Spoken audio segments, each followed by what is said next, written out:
অষ্টম শ্রেণীর শিক্ষার্থীদের আজকের অনলাইন ক্লাসে স্বাগত জানাচ্ছি। প্রিয় শিক্ষার্থীরা, তোমরা নিশ্চয়ই ভালো আছো। আশা করছি বাসায় তোমরা পরীক্ষার জন্য প্রস্তুতি বেশ গুছালোভাবে সম্পন্ন করছো। গুছালো বললাম এই জন্য, কারণ আমাদের পাঠের পরীক্ষার জন্য সরকার কর্তৃক এখনও কোনো সিলেবাস দেয়নি, কিন্তু আমরা আমাদের বাসায় যতটুকু পারছি নিজেদের মতো করে আমরা সেটাকে সম্পন্ন করছি। কারণ নিজেরাই যদি নিজেদের পড়াটা আদায় করতে না পারি, এই করোনাকালীন সময়ে আমরা আমাদের এই অবস্থা থেকে উত্তরণটা খুবই কষ্টকর হয়ে যাবে। শিক্ষার্থীরা, তোমরা তো হুমায়ুন আজাদের নাম শুনেছ। হুমায়ুন আজাদ তিনি একজন অধ্যাপক ছিলেন, যিনি ঢাকা বিশ্ববিদ্যালয়ে বাংলা বিভাগের প্রধান ছিলেন, কিন্তু তার পাশাপাশি তিনি বাংলা সাহিত্যের জন্য বেশ অবদান রাখতে সক্ষম হয়েছেন তার গবেষণা কার্য, তার লেখনীর মধ্য দিয়ে। একজন প্রতিবাদী লেখক ছিলেন হুমায়ুন আজাদ, একজন অসাম্প্রদায়িক লেখক ছিলেন হুমায়ুন আজাদ। আমরা এই লেখকের বর্ণাঢ্য জীবনকে আজকেও মাইন্ড ম্যাপিংয়ের মাধ্যমে তোমাদের সামনে তুলে ধরছি। আমাদের আজকের পাঠ বাংলা ভাষার জন্মকথা। বাংলা ভাষার জন্মকথা লিখেছেন হুমায়ুন আজাদ। আমরাও আজকে সময়ের স্বল্পতা এবং পাঠের সুবিধার জন্য আমরাও আজকে এই প্রবন্ধটির অর্ধেক অংশ আজকে আমরা আজকের ক্লাসে আমরা সম্পন্ন করব। আর তোমাদের উদ্দেশ্যে বলছি, হুমায়ুন আজাদ তিনি 1947 সালে মুন্সিগঞ্জ জেলায় জন্মগ্রহণ করেন। একসময় মুন্সিগঞ্জের পুরো নাম ছিল বিক্রমপুর, এখন আমরা বলি মুন্সিগঞ্জ। কর্মজীবনে তিনি ছিলেন ঢাকা বিশ্ববিদ্যালয়ের অধ্যাপক, আমরা আগে বলেছি, আর ছিলেন ভাষা গবেষক। বাংলা সাহিত্যে, বাংলা ভাষায় তার যে গবেষণা কার্য, তার যে লেখনী, সেটা সত্যিকার অর্থে বাংলা সাহিত্যকে সমৃদ্ধ করেছে। তার রচনাগুলোর মধ্যে রয়েছে গবেষণা গ্রন্থ শামসুর রাহমান, নিঃসঙ্গ শিরোপা, বাক্যতত্ত্ব। কিশোর গ্রন্থের মধ্যে রয়েছে লাল নীল দীপাবলি, কত নদী সরোবর। আর কাব্যগ্রন্থের মধ্যে রয়েছে অলৌকিক স্টিমার, জলচিতাবাগ। তিনি তার এই সাহিত্যের স্বীকৃতি স্বরূপ, তার এই মেধার স্বীকৃতি স্বরূপ তিনি বাংলা একাডেমি পুরস্কার অর্জন করেন। আর দুঃখজনকভাবে হলেও সত্য যে তিনি সাম্প্রদায়িক বিষয় নিয়ে কাজ করতে গিয়েছিলেন, অর্থাৎ তিনি সাম্প্রদায়িকতার বিরুদ্ধে কাজ করতে গিয়ে তিনি ঢাকা বিশ্ববিদ্যালয়ের ক্যাম্পাসে আঘাতপ্রাপ্ত হন। সেখান থেকে সুস্থ হওয়ার পর তিনি জার্মানির মিউনিকে একটা কনফারেন্সে যোগদান করেন, কিন্তু 2004 সালে তিনি হোটেলেই মৃত্যুবরণ করেন। তার মৃত্যুটা আজও রহস্যঘন হয়ে আছে। তো শিক্ষার্থীরা, আমরা আজকের পাঠ নিয়েছি বাংলা ভাষার জন্মকথা। বাংলা ভাষার জন্মকথা, এই কথাটা শুনলেই আমাদের কাছে মনে হতে পারে, বাংলা ভাষা কি জন্ম নেয়? কি বলো তোমরা? ভাষা কি আমাদের মানুষের মতো জন্ম নেয়, কিংবা উদ্ভিদের মতো? ভাষা কখনোই আমাদের মতো বা উদ্ভিদের মতো জন্ম নেয় না, কিন্তু ভাষারও জন্ম হয়। একটা শিশুর ভাষার জন্ম হচ্ছে তার মায়ের বোল। মায়ের কাছ থেকেই শিশু তার প্রথম ভাষার সবক বা হাতে খড়ি গ্রহণ করে। সেটা একটা জন্মের মতোই, কিন্তু যেটা জন্মগ্রহণ করা মানে উদ্ভিদ বা মানুষ বা অন্যান্য জীবজন্তু যেভাবে জন্মগ্রহণ করে ঠিক সেভাবে ভাষা জন্মগ্রহণ করে না। আবার ভাষা ক্রমান্বয়ে পরিবর্তনশীল, নদীর স্রোতের মতো গতিশীল, নদীর ঢেউয়ের মতো পরিবর্তনশীল ভাষা। তোমরা নিশ্চয় শুনেছ বাংলা ভাষার একেবারেই আদি নিদর্শন পাওয়া যায় চর্যাপদ থেকে। চর্যাপদ বাংলা ভাষার আদি নিদর্শন বা বাংলা সাহিত্যের আদি নিদর্শনের প্রথম গ্রন্থ। এই চর্যাপদের ভাষার মধ্যে রয়েছে, এটাকে অনেক সাহিত্য গবেষক, অনেক ভাষাবিদ বলেছেন আলো আধারী ভাষা। তারও আগে আমরা যখন দেখি যে ভাষার জন্ম একেবারে প্রথম সূতিকাগার, এটাকে বলা হয় Indo European, grand Indo European language থেকে দুটো শাখা ছিল, কেন্তুম এবং শতম। তারই একটা শাখা থেকে ক্রমান্বয়ে পট পরিবর্তন করতে করতে করতে আমাদের ভারতবর্ষে যখন আর্যরা চলে আসে, ইন্দো ইউরোপ থেকে যখন দক্ষিণে আসতে আসতে ভারতে আর্যরা বেদ নিয়ে প্রবেশ করে, তখন থেকে আমরা দেখেছি যে সিন্ধু নদীর অববাহিকা তাদের বসতি স্থাপন, সেখান থেকে বৈদিক ভাষা, এবং সেখান থেকে আবার এদেশের ভাষা। এদেশের ভাষা কেমন ছিল? এদেশের ভাষা কেমন ছিল সেটা আমরা একটু পরে জানবো, তবে আমরা একটুখানি ধারণা দিয়ে দিই। সাধারণ জনের মুখের ভাষাকে বলা হয় প্রাকৃত। এদেশের মানুষের ভাষা ছিল প্রাকৃত, আর এই প্রাকৃত ভাষা থেকেই ক্রমান্বয়ে আরও কতগুলো ভাষার শাখা প্রশাখা উন্মোচিত হয়। তারই একটা শাখা হচ্ছে মাগধী প্রাকৃত। এই মাগধী প্রাকৃত থেকেই বাংলা ভাষার জন্ম। তোমরা নিশ্চয়ই জানো যে বাংলা লিপিটা কিন্তু ব্রাহ্মী লিপি থেকে এসেছে। বাংলা লিপিটা এসেছে ব্রাহ্মী লিপি থেকে। আর আমরা আজকে এই ইতিহাসটাকে খুঁজতে গিয়ে আমরা চলে যাব হুমায়ুন আজাদের বাংলা ভাষার জন্মকথা। এই বাংলা ভাষার জন্মকথা যাওয়ার আগে এই পাঠ শেষে আমরা এই পাঠের উদ্দেশ্যটা কী, আমরা কী অর্জন করতে পারবো সেটা একটু তোমাদেরকে জানিয়ে রাখি।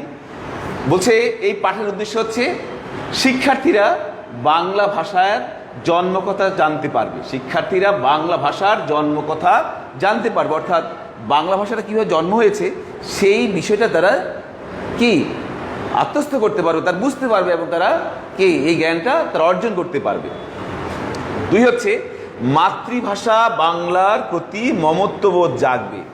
মাতৃভাষা বাংলার প্রতি তাদের মমত্ববোধ জাগবে। আমাদের দেশে এখন আমরা যেমন ইংরেজি শিক্ষাকে অনেক গুরুত্বের সাথে নিচ্ছি, আমরা মনে করি চাকরি ছাড়া, চাকরি করতে গেলেই, বইয়ের বিশ্বে আমরা গেলেই আমাদের ইংরেজিটা দরকার, কারণ ইংরেজিটা হচ্ছে আন্তর্জাতিক ভাষা।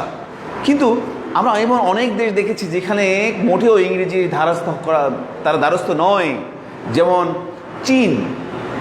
চীনে একেবারেই তারা ইংরেজি নিয়ে চর্চা করে না, কিংবা চর্চা করলেও তারা বলতে চায় না। তাদের নিজস্ব যে মান্দারিন ভাষা আছে সেই ভাষায় তারা কথা বলে, এবং সেই ভাষা দিয়েই তারা সারা বিশ্বকে আজকে কি করতে চায়, তারা বিশ্বকে তাদের আয়ত্তে আনতে চায়, তাদের ব্যবসা বাণিজ্য দিয়ে, তাদের ভূ রাজনীতি দিয়ে।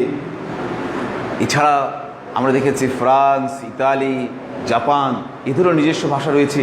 এরাও ইংরেজি ভাষা খুব একটা চর্চা করে না, বরং নিজের ভাষার ঐতিহ্যকে তারা বিশ্বের দরবারে তুলে ধরার জন্য ঐকান্তিক চেষ্টা চালিয়ে যাচ্ছে। তো আমরা যাচ্ছি আজকে বাংলা ভাষার জন্মকথায়। লেখক লিখেছেন, কোথা থেকে এসেছে আমাদের বাংলা ভাষা? ভাষাকেই জন্ম নেয় মানুষের মতো, বা যেমন বীজ থেকে গাছ জন্মে তেমনভাবে জন্ম নেয় ভাষা? না, ভাষা মানুষ বা তরুর মতো জন্ম নেয় না। বাংলা ভাষাও মানুষ বা তরুর মতো জন্ম নেয়নি, কোনো কল্পিত স্বর্গ থেকেও আসেনি। এখন আমরা যে বাংলা ভাষায় কথা বলি 1000 বছর আগে তা ঠিক এমন ছিল না, 1000 পরেও ঠিক এমন থাকবে না। ভাষার ধর্মই বদলে যাওয়া। বাংলা ভাষার আগে এদেশে ভাষা ছিল, সে ভাষায় এদেশের মানুষ কথা বলতো, গান গাইতো, কবিতা বানাতো। মানুষের মুখে মুখেই বদলে যায় ভাষার ধ্বনি, রূপ বদলে যায়, শব্দের বদল ঘটে অর্থের। অনেক দিন কেটে গেলে মনে হয় ভাষাটি একটি নতুন ভাষা হয়ে উঠেছে, আর সে ভাষায় বদল ঘটেই জন্ম হয়েছে বাংলা ভাষার। তাহলে এখানে প্রথমে আমরা দেখতে পাচ্ছি লেখক একটি দিকে আমাদেরকে দিকপাত করেছেন, সেটা হচ্ছে বাংলা ভাষার জন্ম। ভাষার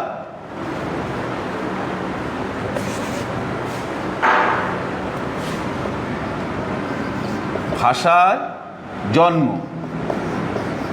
ভাষার জন্ম বা ইতিহাস।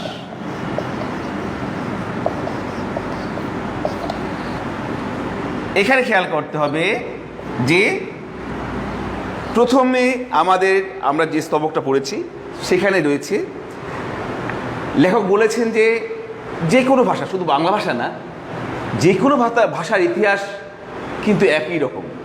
অর্থাৎ এটি মানুষের মুখে মুখে, মানুষের প্রয়োজনে, মানুষের মনের ভাব আদান প্রদানের জন্য ভাষার তৈরি হয়। ভাষা কি?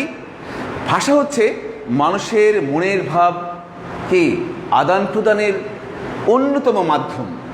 আমরা জানি এই যে আমরা লিখে প্রকাশ করছি, লিখে প্রকাশ করাটা একটা মাধ্যম।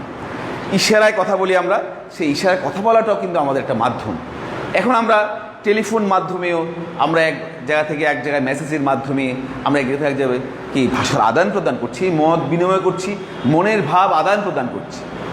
ঠিক প্রত্যেকটি ভাষার জন্ম কিন্তু এই মনের ভাব আদান প্রদানের জন্য। এই জন্য লেখক এই ভাষার ইতিহাস সম্পর্কে আমাদেরকে কি করেছেন, আমাদেরকে সূচনায় নিয়ে গেছেন। তিনি বলেছেন কোনো কল্পিত স্বর্গ থেকে আসেন। যদিও স্বর্গকে আমরা ধর্ম যার বিশ্বাস করি তারা স্বর্গকে অতি বাস্তব, অর্থাৎ একবারেই আমাদের সর্বশেষ সৎ কাজের শেষ ঠিকানা হিসেবে ধরে নিই স্বর্গকে। আর লেখক বলছে যে সেই স্বর্গ থেকে কিন্তু এই ভাষাটা আসেনি। আসলে স্বর্গ থেকে ভাষার আসার কোনো প্রয়োজনীয়তাও নেই, কারণ স্বর্গ আমরা বা ভেস্ত আমরা যাকে বলে থাকি সেটা হচ্ছে আমাদের কর্মফল। অর্থাৎ আমাদের পৃথিবীতে আমরা যে কাজ করব সেই কাজের কি গতিপথ হচ্ছে স্বর্গ অথবা নরক। কিন্তু ভাষা হচ্ছে সবার জন্য। পৃথিবীতে প্রায় ৩,৫০০ ভাষা রয়েছে।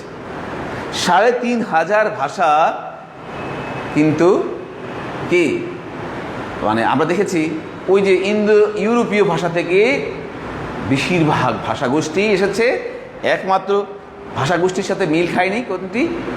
চৈনিক ভাষা, মান্দারিন ভাষার ভাষাগোষ্ঠী ছিল ভিন্ন। আর কেন্দ্র এবং শতম থেকে পৃথিবীর প্রায় বাকি ভাষাগুলো জন্ম হয়েছে বলে ভাষাবিদগণ বা ভাষাতাত্ত্বিকগণ মনে করেন। এরপরে দ্বিতীয় স্তবকে লেখক বলেছেন আজ থেকে ১০০ বছর আগেও কারো কোনো স্পষ্ট ধারণা ছিল না বাংলা ভাষার ইতিহাস সম্পর্কে। কেউ জানতো না কত বয়স এ ভাষার। সংস্কৃত ভাষার অনেক শব্দ ব্যবহৃত হয় বাংলায়। একদল লোক মনে করতেন এই সংস্কৃত ভাষাই বাংলার জন্ম। তাহলে এখানে আমাদের আরেকটা পয়েন্ট এসছে, সংস্কৃত ভাষা। সংস্কৃত ভাষা। শিক্ষার্থীরা তোমরা নিশ্চয় জানো সংস্কৃত শব্দটি কোথা থেকে এসছে। সংস্কারকৃত থেকে এসছে সংস্কৃত ভাষা। অর্থাৎ বৈদিক ভাষা যখন এদেশের সাধারণ মানুষ অর্থাৎ প্রাকৃত ভাষার সাথে একেবারেই 1000 বছর ধরে ক্রমান্বয়ে মিশতে কিছুটা বিকৃত হয়ে যায়, কিছুটা আঞ্চলিক হয়ে যায়, তখন পণ্ডিতগণ কি করেছেন? এই ভাষাটাকে সংস্কার করে নতুন একটি ভাষা, অর্থাৎ একবারে কাঠামোগতভাবে আমরা জানি সংস্কৃত ভাষা কাঠামোগতভাবে বা সাধু ভাষা। সংস্কৃত ভাষার আমরা আরেকটা দিয়েছি সাধু ভাষা। যে সাধু ভাষা কখনো তার কি নিয়মের বাইরে যায় না, অর্থাৎ এটি কাঠামোবদ্ধ, এটি কাঠামোর বাইরে এক পাও ফেলে না। আর সংস্কৃতিকে কি পণ্ডিতগণ কাঠামোবদ্ধ করে দেন। এই জন্য লেখক এখানে সংস্কৃতের কথা এনেছেন। তিনি বলেছেন যে একদল মনে করেন ওই সংস্কৃত ভাষায় বাংলার জননী। তাহলে কি মনে করেন? অনেকে মনে করেন যে এই সংস্কৃত ভাষা হচ্ছে বাংলার জননী। বাংলা সংস্কৃতের মেয়ে, মানে সংস্কৃত যদি জননী হয় তাহলে বাংলা কি হবে? মেয়ে হবে।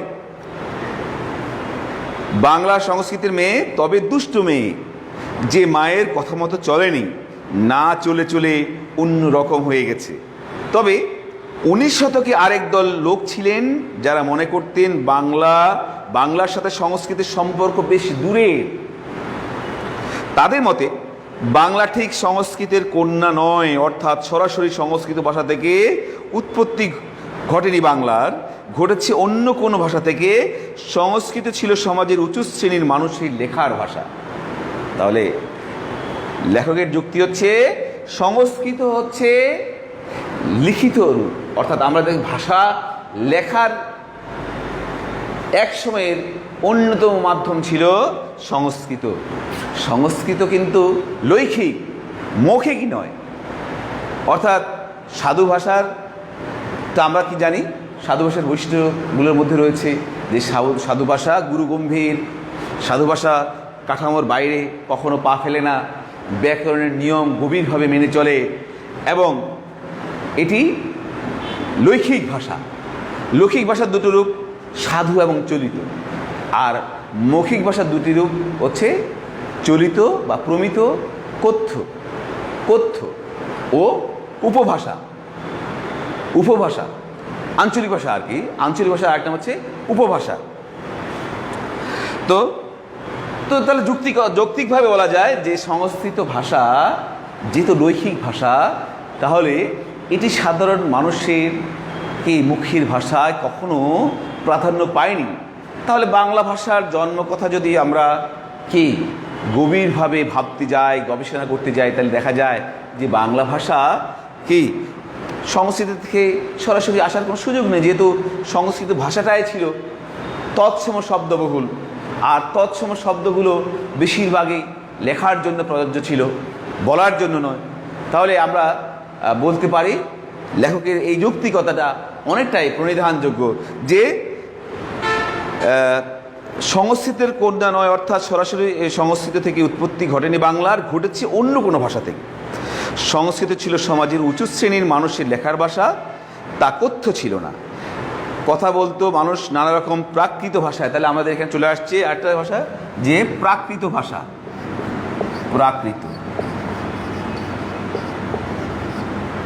প্রাকৃত ভাষার কথা আমরা এখানে পেয়েছি। প্রাকৃত ভাষা হচ্ছে সাধারণ মানুষের দৈনন্দিন জীবনের কথার ভাষা।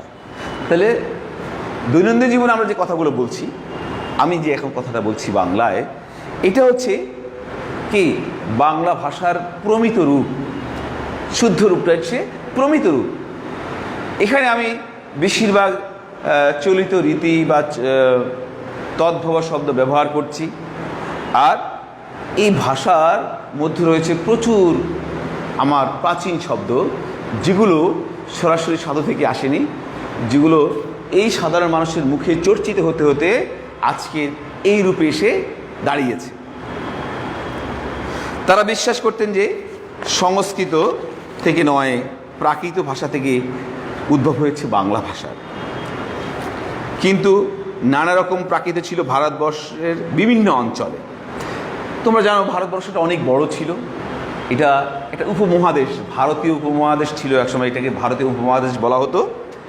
আর যেহেতু এখন বর্তমান ইন্ডিয়াতেও কি আছে, প্রায় 36টা প্রদেশ রয়েছে, তাছাড়া বাংলাদেশ, পাকিস্তান, তারপরে শ্রীলঙ্কা, এগুলো তো কি আমরা ভারত থেকে স্বাধীনতা লাভ করে বা ভারতকে বিভাজনের পরে এগুলো স্বাধীনতা লাভ করেছিল। ইউরোপ ও এশিয়ার বহু প্রাকৃতের একটির নাম মাগধী প্রাকৃত। তার মতে মাগধী প্রাকৃতির কোনো একটি পূর্বাঞ্চলীয় রূপ থেকে জন্ম নিয়েছে বাংলা ভাষা। তাহলে কি হচ্ছে, প্রাকৃতের মধ্যে বাংলা ভাষার যে জন্ম তাকে ধরা হচ্ছে মাগধী। মাগধী প্রাকৃত, মাগধী প্রাকৃত। তাহলে প্রাকৃতের যে মাগধী রূপ, সেই মাগধী প্রাকৃত থেকেই বাংলা ভাষার জন্ম হিসেবে লেখক মনে করেন। তার সাথে তিনি বলেছেন, পরে বাংলা ভাষার উদ্ভব ও বিকাশের বিস্তৃত ইতিহাস রচনা করেন ডক্টর সুনীতি কুমার চট্টোপাধ্যায়, এবং আমাদের চোখে স্পষ্ট করে ধরা দেয় বাংলা ভাষার ইতিহাস। তাহলে সুনীতি কুমার চট্টোপাধ্যায়ের বিশ্লেষণের মধ্য দিয়ে আমরা পাচ্ছি কার মাধ্যমে? সুনীতি কুমার চট্টোপাধ্যায়।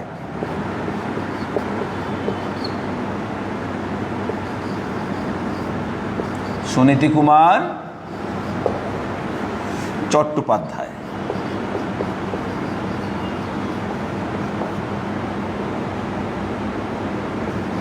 সুনীতি কুমার চট্টোপাধ্যায় একজন বাংলা একজন ভাষাতাত্ত্বিক। এই ভাষাতাত্ত্বিক তিনি নানাভাবে বাংলা ভাষাকে একটি প্রকৃত আমরা যে ভাষার উদ্ভব ক্রমবিকাশের যে ইতিহাস পাই, তার মধ্যে তার স্বীকৃত, তার যে গবেষণা, তার যে উদাহরণ, তার যে ভাষার বিশ্লেষণ, এগুলো সত্যিকার অর্থে অনেকটা যৌক্তিক, এবং বাংলা ভাষা বা বাংলা ভাষা যারা সাহিত্য ভাষা গবেষক, তারা কিন্তু অকপটে সুনীতি কুমার চট্টোপাধ্যায়ের গবেষণাকে কী করেছেন? স্বীকৃতি দিয়েছেন। বলছে যে ইতিহাস বলার জন্য আমাদের একটু পিছিয়ে যেতে হবে অন্তত কয়েক হাজার বছর। তাহলে কয়েক হাজার বছর আগে কিন্তু বাংলা ভাষার কি জন্মের ইতিহাসকে আমরা খুঁজে পাই, অর্থাৎ কয়েক হাজার বছর আগে বাংলা ভাষার জন্মের ইতিহাসকে আমরা খুঁজে পাই। এই জন্য লেখক বলছে যে আমাদের ফিরে যেতে হবে কয়েক হাজার বছর পূর্বে। ইউরোপ ও এশিয়ার বেশ কিছু ভাষার ধ্বনিতে শব্দে লক্ষ্য করা যায় গভীর মিল। এই ভাষাগুলো যেসব অঞ্চলে ছিল, এখনও আছে, তার সবচেয়ে পশ্চিমে ইউরোপ আর সবচেয়ে পূর্বে ভারত ও বাংলাদেশ। ভাষাতাত্ত্বিকেরা এগুলোকে একটি ভাষাবংশের সদস্য বলে মনে করেন। এই ভাষাবংশটির নাম হচ্ছে ইন্দো ইউরোপীয় ভাষাবংশ। তাহলে কি পাচ্ছি আমরা? ইন্দো ইউরোপ থেকে আমরা পাচ্ছি ইতিহাস। ইন্দো ইউরোপ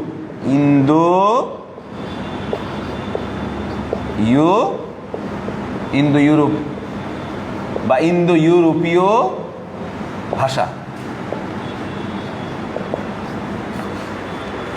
ইন্দো ইউরোপিয়ান ভাষা থেকে লেখক বলতে চান যে বাংলা ভাষার সূতিকাগার।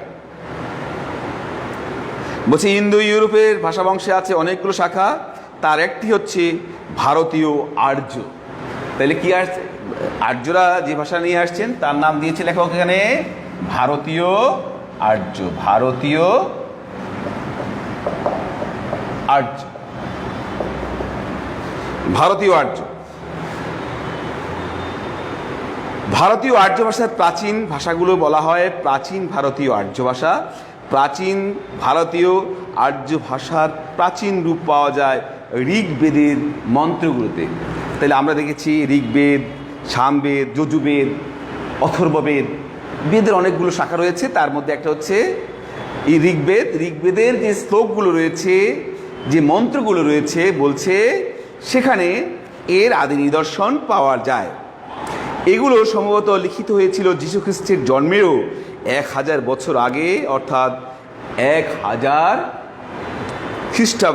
খ্রিস্টপূর্বাব্দ। বেদের শ্লোকগুলো পবিত্র বিবেচনা করে তার অনুসারীরা সেগুলো মুখস্থ করে রাখত। শতাব্দীর পর শতাব্দী কেটে যেতে থাকে। মানুষ দৈনন্দিন জীবনের যে ভাষা ব্যবহার করত বদলে যেতে থাকে সেই ভাষা। একসময় সাধারণ মানুষের কাছে দুর্বোধ্য হয়ে ওঠে বেদের ভাষা বা বৈদিক ভাষা। তখন আমরা এখানে বলেছিলাম কি, আরেকটা চলে আসছি কথা, বৈদিক ভাষা। বেদের ভাষার নাম কি? বৈদিক ভাষা। লেখক বলেছেন যে কালক্রমে হাজার হাজার বছর পর মানে যখন ভাষার পরিক্রমাটা পরিবর্তন হতে থাকে তখন ওই পূর্বের ভাষাটাকে তাদের কাছে দুর্বোধ্য মনে হতে থাকে, তাদের কাছে এটা দুর্বোধ্য মনে হলো, আর এইভাবেই তারা এটাকে পরিবর্তনের জন্য সচেষ্ট হয়ে পড়ল।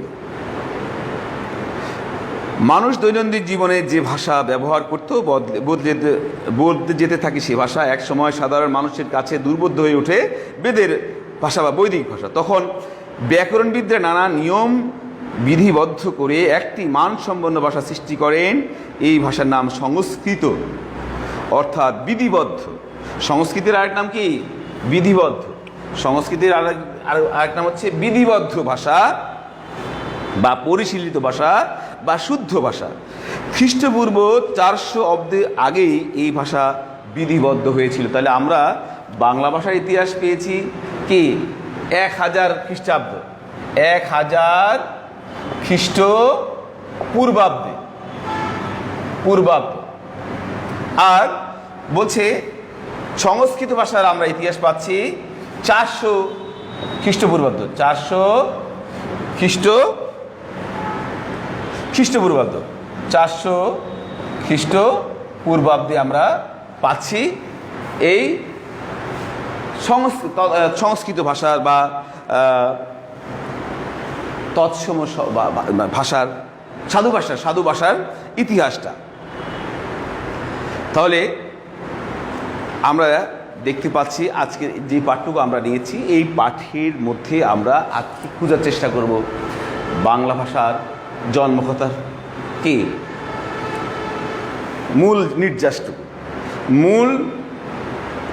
মূলে যেতে হলে আমাদেরকে অবশ্যই ফিরে যেতে হবে ভারতীয় আর্য ভাষার আগমনের সময়কে, এবং ফিরে যেতে হবে আমাদের কি সংস্কৃত ভাষার যে রূপটা আমরা পাই 400 খ্রিস্টপূর্বাব্দে, সেই সংস্কারকৃত ভাষাকে আমরা পাচ্ছি।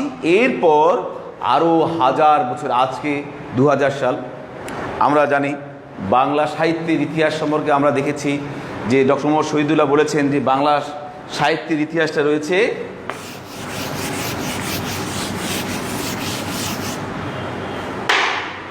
বাংলা সাহিত্যের ইতিহাস ডক্টর মোহাম্মদ শহীদুল্লাহর মতে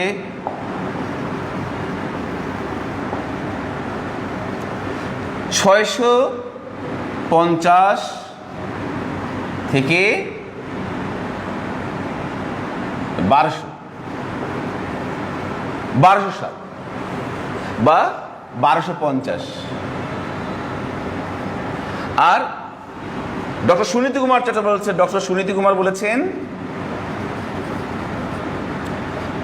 বলেছেন যে 950 থেকে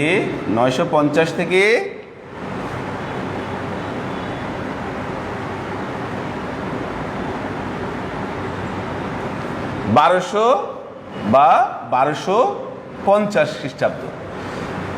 এটা হচ্ছে বাংলা সাহিত্যের ইতিহাস সম্পর্কে তারা এই কথা বলেছেন যে বাংলা সাহিত্যের ইতিহাসকে আমরা জানি 3 ভাগে ভাগ করা হয়েছে, প্রাচীন যুগ, মধ্যযুগ এবং আধুনিক যুগ।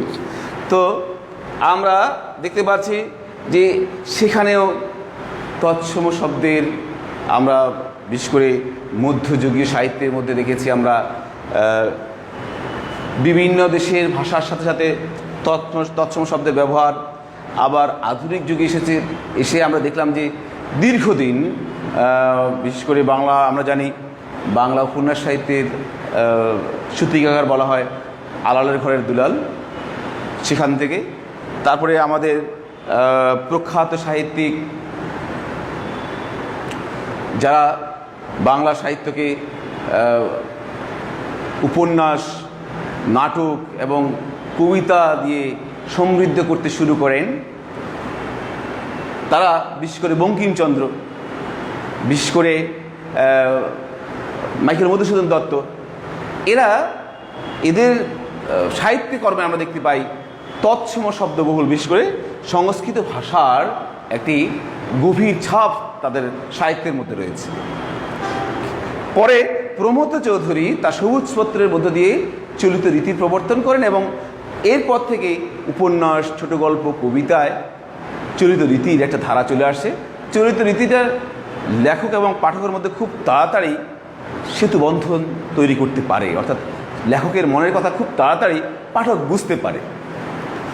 তো আমরা দেখতে পাচ্ছি যে বাংলা ভাষার ইতিহাসে ক্রমান্বয়ে পরিবর্তন হতে হতে যখন সংস্কৃত থেকে আসলো, এসে মিশে গেল কার সাথে? প্রাকৃতের সাথে। প্রাকৃত তাদের প্রয়োজনে, এই অর্থাৎ সাধারণ মানুষ যারা বিভিন্ন অঞ্চলে বাস করত, তাদের মুখের ভাষার সাথে কি প্রয়োজনে তৎসম শব্দ, অনেক তৎসম শব্দ, এখন যেমন আমরা বলছি ধর্ম, চন্দ্র, সূর্য, গ্রহ, নক্ষত্র, তার ভবন, এগুলো হচ্ছে তৎসম শব্দ। এগুলো আমাদের একবারে নিত্য নৈমিত্তিক এখন ব্যবহার কিন্তু চলে আসছে। তাহলে বাংলা ভাষায় তৎসম শব্দের বিশেষ একটা স্থান রয়েছে, অর্থাৎ সংস্কৃত ভাষার একটা স্থান রয়েছে বিধায় অনেক ভাষা গবেষক এটাকে বলতে চান যে বাংলা ভাষাটা তৎসম শব্দ থেকে, তৎসম ভাষা থেকে বা সংস্কৃত ভাষা থেকে এসেছে। কিন্তু আমরা দেখেছি যে না, প্রাকৃত অর্থাৎ সাধারণ মানুষ যেহেতু ভাষাটা কথার মধ্য দিয়ে পরিবর্তন হতে হতে আজকের এই রূপে এসেছে, তাহলে সেখানে লিখিত রূপের প্রভাবটা খুব একটা বেশি হতে পারে না। আর তাই আমরা মেনে নিতে হবে যে আমাদের ভাষার ইতিহাসটা মূলত প্রাকৃত থেকে, এবং প্রাকৃতের সাথে প্রচুর পরিমাণের তৎসম শব্দ যুক্ত হয়েছে। এবং আমরা বিভিন্ন ভাষাবিদদের, ভাষাতাত্ত্বিকদের গবেষণায় এবং তাদের যৌক্তিকতায় আমরা বুঝতে পেরেছি যে প্রাকৃত থেকে বাংলা ভাষার জন্ম হয়েছে। তার নাম হচ্ছে মাগধী প্রাকৃত, গৌড়ীয় প্রাকৃত, আরও এরকম অনেকগুলো প্রাকৃত ভাষা আছে, যার মধ্যে কি মাগধী প্রাকৃত থেকে বাংলা ভাষার জন্ম। এটা আমরা কি স্বীকার করতে পারি এখন, বা এটা আমাদের যৌক্তিকভাবে আমরা গ্রহণ করতে পারি। আর আজকের পাঠ শেষে আমরা কি অর্জন করতে পারবো? আমরা বলেছিলাম আগে যে বাংলা ভাষার জন্মকথা জানতে পারবে। তাহলে নিশ্চয়ই শিক্ষার্থীরা তোমরা বাংলা ভাষার জন্মকথা সম্পর্কে অনেকটা ধারণা পেয়েছো।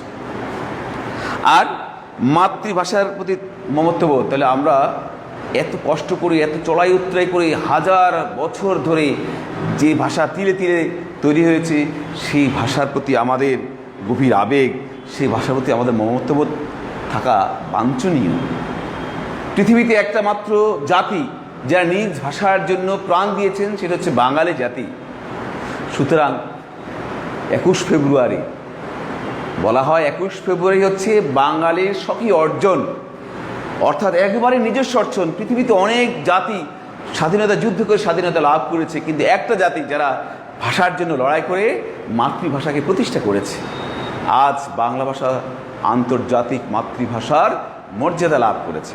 কিন্তু অত্যন্ত দুঃখের বিষয়, আমরা আজকে কথা বলার সময় বাংলার ভিতরে ইংরেজি ঢুকিয়ে ফেলেছি।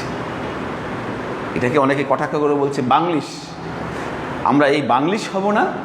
আমরা যখন ইংরেজি বলবো চেষ্টা করব শুদ্ধভাবে ইংরেজি বলার জন্য, আর আমরা যখন বাংলা বলবো তখন তার প্রতি গভীর শ্রদ্ধাবোধ, তার প্রতি যতটুকু সম্ভব আমাদের চেতনাকে জাগ্রত রেখে একে অপরের সাথে মত বিনিময় করব। তবেই বাংলা ভাষা, এই যে অর্জন, বাংলা ভাষার যে অর্জনটা, সেটা কী হবে, সেটা সার্থক হবে। তো আমরা আজকে বাড়ির কাজ হিসেবে তোমাদেরকে একটা কাজ দিতে পারি, সেটা হচ্ছে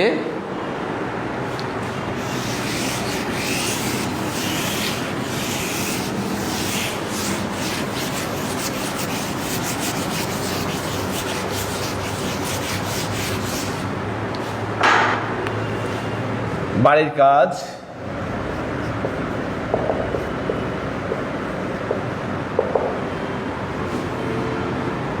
এখানে আমরা বাড়ির কাজ দিতে পারি বাংলা ভাষার জন্মকথা প্রবন্ধের আলোকে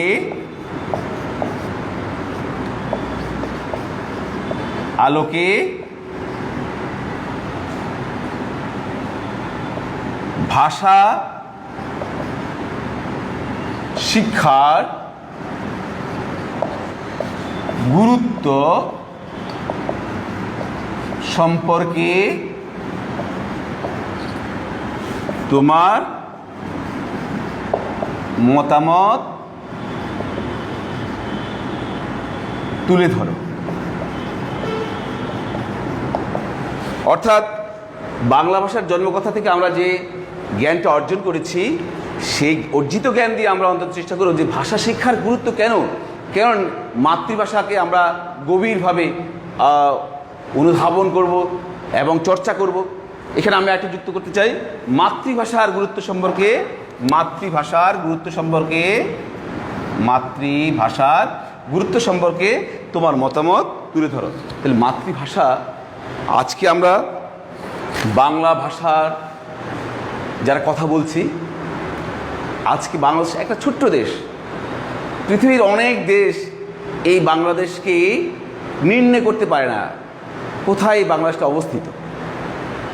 কিন্তু বাংলা ভাষা আন্তর্জাতিক মাতৃভাষার স্বীকৃতি পাওয়ার পর আমাদেরকে আর তুচ্ছ করে দেখার কোনো সুযোগ নেই।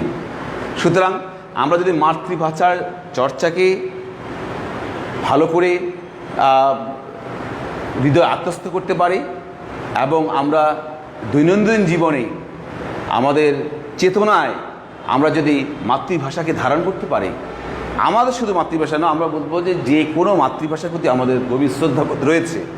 সেই গভীর শ্রদ্ধাবোধ থেকে বলছি যে মাতৃভাষার গুরুত্ব কতটুকু, এটা শিক্ষার্থীরা তোমরা বাইরের কাজ করে নিয়ে আসবে।